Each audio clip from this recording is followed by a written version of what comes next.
اور بھی روزے رہا کرتے تھے، بیچ کے درمیانی حصے میں مہینے کے 3 روزے اور رکھا کرتے تھے حضور، لیکن میں سمجھتا ہوں کہ یہ 2 روزوں سے ہی اگر ہم شروعات کریں تو یا اللہ تو ہماری مدد کرنے والا ہے۔ ویسے بھی حضرت علی کا قول ہے کہ اللہ تعالیٰ کے گھر سے مجھے دن میں 5 بار دعوت دی جاتی ہے، اللہ اپنی فلاح کے لیے تمہیں بلا رہا ہے،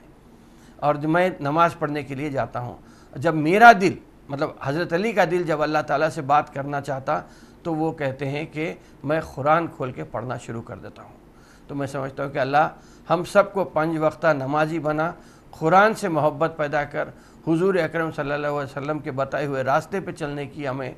توفیق عنایت فرما اللہ میاں۔ یا اللہ تعالیٰ، جیسا آپ نے بتایا ہے کہ صدقہ بہت ساری مصیبتوں کو ٹال دیتا ہے، کم از کم 10 روپے ہی کیوں نہ ہوں، صدقے کی نیت سے مسلمانوں رمضان کے بعد بھی اگر ہم اس چیز کو اپنا لیں تو میں سمجھتا ہوں کہ بہت ساری مصیبتیں ہم سے دور ہو جا سکتی ہیں۔ بزرگ کہے گزرے ہیں کہ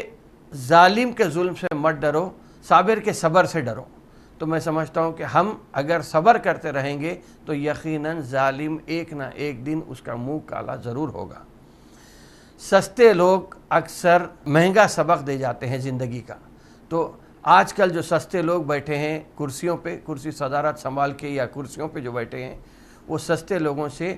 ہمیں بہت زیادہ مہنگے سبق مل رہے ہیں۔ تو ہم ان سب سے بچتے ہوئے، یہ سیاسی بھکاریوں سے بچ کر، اگر ہم اپنے آپ کو صحیح انداز میں ایک اچھے پکے سچے مسلمان جو جھوٹ گناہ غیبت ہر چیز سے دور پاک رہتا ہے اور اپنے بات کی پابند اگر رہتے ہیں، تو ایسے مسلمان اگر ہم بن سکتے ہیں تو میں سمجھتا ہوں کہ جو زہر آلود ماحول فی الوقت پورے ہندوستان میں پھیلا ہوا ہے، اس سے بچنے کا ایک ہی راستہ ہے کہ ہم صبر کا دامن تھامے رکھیں، اپنی زبان پر قابو رکھیں، اور بجائے سیاسی لوگوں کے بہکاوے میں آ کے کچھ کرنے کے یا جذبات میں ہم کچھ کرنے کے، اس سے بچ کر اگر ہماری جو ذمہ داری ہوتی ہے، اس لیے کہ اب تک جو ہو رہا تھا موب لنچنگ کے طور پہ نوجوانوں کو نشانہ بنایا جا رہا تھا، اب حجاب حلال اس قسم سے کہیں نہ کہیں مسلم لڑکیوں کو ٹارگٹ کیا جا رہا ہے، اور حلال کے نام پہ یا جہاں کہیں بھی الیکشن ہے وہاں پہ حلال کے نام لے کر یا کسی اور طریقے سے مسلمانوں کو پنچنگ بیگ کے طور پہ پیش کر کے یہ زہر کو اور پوائزنس بنا کے پورے ماحول کو کشیدہ بنانے کی کوشش کر رہے ہیں۔ جبکہ یہ بھی ہے کہ کشیدہ ماحول میں نہ آپ سکون سے رہ سکتے ہیں، نہ ہم سکون سے رہ سکتے ہیں، نہ کوئی اور سکون سے رہ سکتا ہے۔ تو اللہ تعالیٰ ہمارے کو اشرف المخلوقات بنائے ہیں، عقل سلیم دیا ہے۔ میں سمجھتا ہوں کہ ہم اس کا بہتر استعمال کر کے اپنی زندگی کو رمضان کے بعد بھی، رمضان میں جس طرح ہم تھے اسی طرح کے 11 مہینے بھی اگر ہم گزار لیں گے تو میں سمجھتا ہوں کہ زہر کے گھنے بادل چوطرف پھیلے ہوئے ہمارے وہ بھی ختم ہو جائیں گے۔ رمضان کے بعد بھی جس طرح اللہ تعالیٰ نے 5 وقت کی نماز کا وقت مقرر کیا ہے، میں سمجھتا ہوں کہ جمعے کے دن سورہ کہف پڑھنے کی کافی فضیلت ہے۔ اس کے ساتھ ساتھ درود شریف کی تلاوت ہمیں بہت سارے چیزوں سے بچاتی ہے۔ تو میں یہی بولوں گا کہ آپ آیت الکرسی، چاروں خل اور درود شریف کو ایک اپنا ہتھیار بنا لیں، اور جو دعاؤں سے جو ہم کام لے سکتے ہیں، دعائیں ہماری بہت بڑی ہتھیار ہوتی ہیں، دعا سے ہم بہت چیزوں سے بچ سکتے ہیں۔ جس طرح میں نے پچھلے پروگرام میں کہا تھا کہ صدر شعبہ فارسی تنویر خدا نمائی نے بھی ایک دعائے حفظ البحر کو دن میں 3 بار پڑھنے کی ایک ہدایت دی تھی، ایک نیوز انہوں نے دی تھی۔ میں سمجھتا ہوں کہ حفظ البحر کے فوائد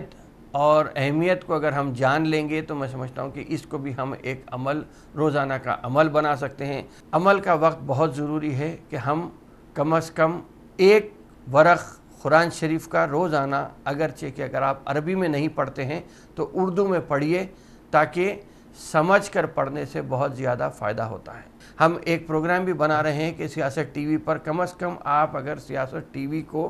اپنے گھر میں چالو رکھیں گے تو ہم کوشش یہ کریں کہ آپ کے گھر میں نہ صرف قرآن شریف پہنچ جائے، نہ صرف حدیث پہنچ جائے، اور دنیا کے جو حالات ہیں وہ بھی پہنچ جائیں آپ کے گھر میں، تاکہ آپ حالات سے واقف ہو سکیں،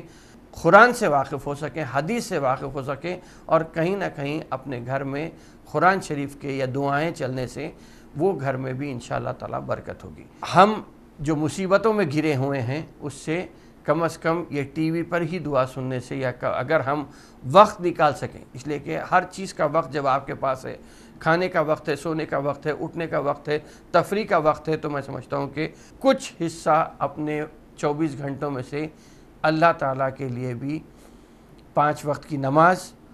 دعا اور قرآن شریف پڑھنے کے لیے ہمیں نکالنا چاہیے۔ کم از کم آپ کے گھر میں، چاہے وہ سیاست ٹی وی کے ذریعے ہی کیوں نہ ہو، ہم کوشش یہی کر رہے ہیں کہ جو